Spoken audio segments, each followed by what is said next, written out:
అన్యాయంగా బళ్ళు కూడా చూడకుండా తోచేశారు. ఆ బండికి ఈఎంఐలు నా బతుకు తెరువు ఉందనే కొనుక్కున్నాను. బతుకు తెరవేలేదు. నేను ఈఎంఐలు ఎలా కడతాను? అన్యాయాన్ని కూడిస్తున్న పిల్లల భవిష్యత్తు ఏంటి? నా కష్టానికి వాల్యూ ఏంటి? వాళ్ళు ఏమొచ్చి దర్జాగా కోట్లు కోట్లు కొమ్మరించుకుంటున్నారు. మమ్మల్ని రోడ్డు మీదకి ఈడుస్తున్నారు. మా బతుకులు రోడ్డు మీదకి వచ్చాయి. మీ గవర్నమెంట్ మాత్రం ఏసీలో కూర్చొని అంతం అవ్వాల్సిందే. నాకు బండికి న్యాయం జరగాల్సిందే.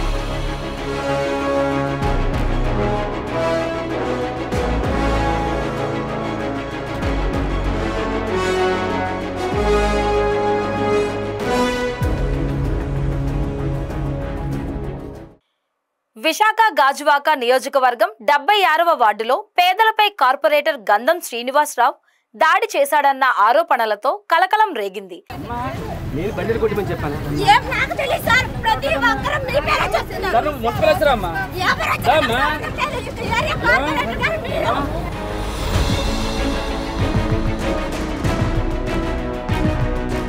ముప్పై ఏళ్లుగా చిరు వ్యాపారం చేస్తూ బ్రతికే ప్రజల దుకాణాలు జీవీఎంసీ అధికారులు పోలీసుల సహాయంతో కూల్చిన ఘటనపై తీవ్ర ఆవేదన వ్యక్తమవుతోంది.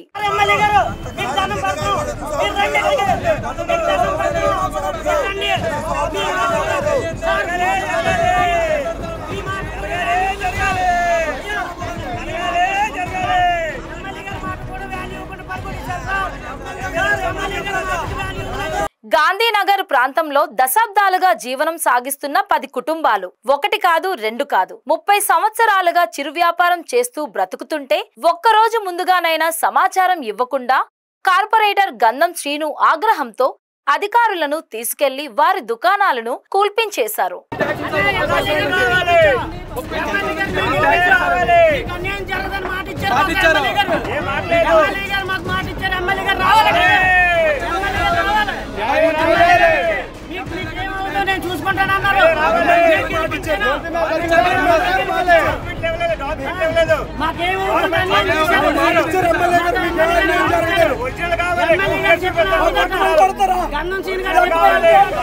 కాదంటే జీవించలేరు, కాసులు ఇవ్వకపోతే వ్యాపారం చేయలేరు.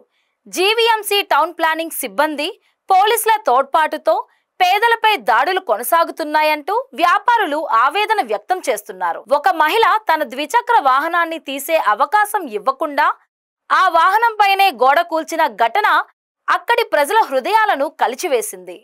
28 సంవత్సరాల నుంచి ఉన్న మీ షాపులు బతుక్కొని నమ్ముకొని నా పిల్లల భవిష్యత్తు ఏంటి?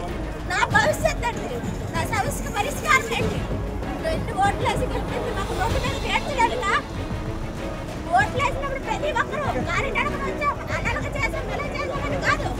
ప్రజల దగ్గరికి వెళ్ళి సమస్యను నిర్మూలించండి. ఇదే కార్పొరేటర్ ఇదే తీరు గతంలో కూడా కనితి రోడ్డు మార్కెట్ దగ్గర తన సోదరి ఇంటి ఎదురుగా ఉన్న మరో పేద వ్యక్తి దుకాణాన్ని అర్ధరాత్రి కూల్పించినట్లు స్థానికులు గుర్తు చేస్తున్నారు.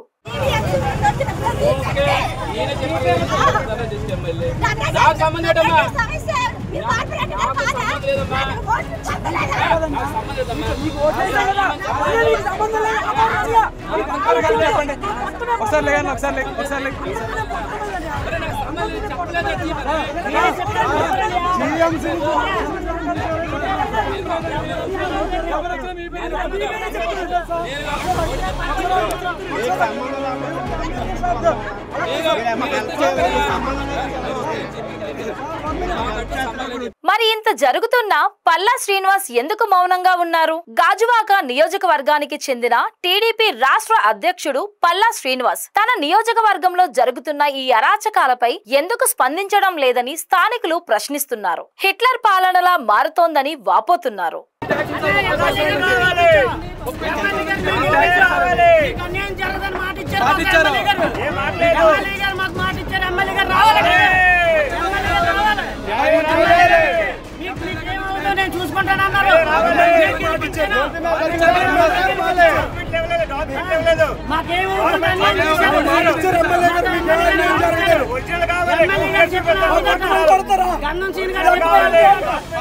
ఇలాంటి ఘటనలపై ప్రభుత్వం కూటమి పెద్దలు సీరియస్ గా స్పందించకపోతే ప్రజల్లో విపరీతమైన ఆగ్రహం చెలరేగే అవకాశం ఉందని స్థానికులు హెచ్చరిస్తున్నారు. ఈ రోజు నేను మిమ్మల్ని తీయమని చెప్పలేదు.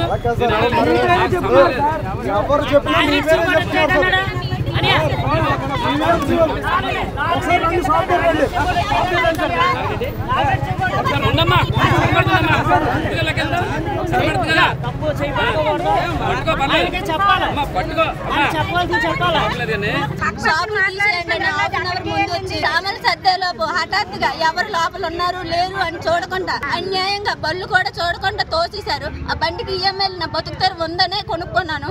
బతుకు తెరవే లేదు. నేను ఈఎంఐలు ఎలా కడతాను? ఎవరిని అడిగినా గంధం గారి పేరే చెప్తున్నారు. ఆయన వచ్చి అడిగితే నాకు తెలియదని చేతులు ఎత్తేస్తుంది. ఎందుకు అతను కార్పొరేట్ సమస్య తెలుసుకోరా? సమస్య తెలుసుకోని వాళ్ళు ఓట్ల కోసం ఎందుకు వస్తారు నా గడపకి? నా ఇంటి నుండి 10 ఓట్లు వెళ్తాయి. నా అత్త మామూలు 38 సంవత్సరాల నుండి ఇక్కడ ఉన్నారు. మేము 25 సంవత్సరాల నుండి ట్యాక్స్ కడుతున్నాం.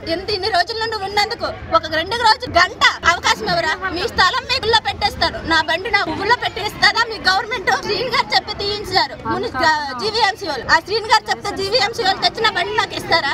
నాకు న్యాయం చేస్తారా? ఎప్పుడు నేను జరిగిన అన్యాయాన్ని కూడిస్తున్న పిల్లల భవిష్యత్తు ఏంటి? నా కష్టానికి వాల్యూ ఏంటి? నా బతుకు తెరవే. దాని మీద బతుకు తెరువుతో ఎన్ని అప్పులు చేసాం, ఎన్ని బాధలు పడుతున్నామో ఎవరికి తెలుసా? వాళ్ళేమొచ్చి దర్జాగా కోట్లు కుమ్మరించుకుంటున్నారు. మమ్మల్ని రోడ్డు మీద ఈడుస్తున్నారు. మా బతుకులు రోడ్డు మీదకి వచ్చాయి. మీ గవర్నమెంట్ మాత్రం ఏసీలో కూర్చోంది. ఏసీలో వచ్చి సమస్య తెలుసుకోకుండా నాకు తెలియదని చేతులు ఎత్తేశారు. కార్పొరేటర్ గారు చేతులు ఎత్తేశారు.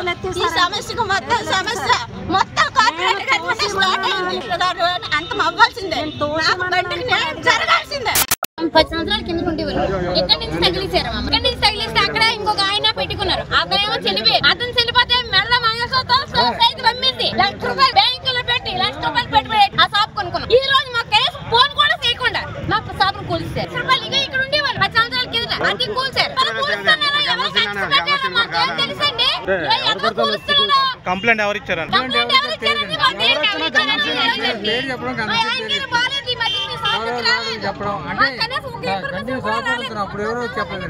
మొత్తం ₹1,00,000 సామాను కూలిపోయి ఈ రోజు పరిస్థితి మాది. ఇప్పుడేమో మా ఇంటికి వచ్చి ఓట్లు అడుగుతారు. ఈ రోజు మమ్మల్ని రోడ్డు పాలు చేస్తే ఇది న్యాయమే